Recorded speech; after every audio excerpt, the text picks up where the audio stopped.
PLN kembali mengumumkan pemadaman listrik sementara di Kota Palembang pada Sabtu 6 Juli 2024.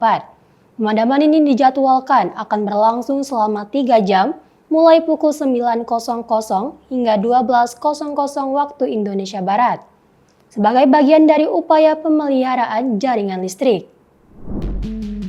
Menurut informasi yang dibagikan melalui akun Instagram resmi PLN Palembang, @pln_Palembang, pemeliharaan jaringan terencana ini mencakup wilayah kerja UP3, Palembang, Muba, Banyuasin, dan sekitarnya selama periode 2-6 Juli 2024.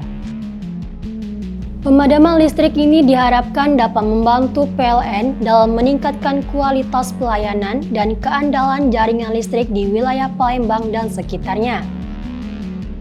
Masyarakat diimbau untuk mempersiapkan diri menghadapi pemadaman dan menjaga peralatan listrik agar terhindar dari kerusakan.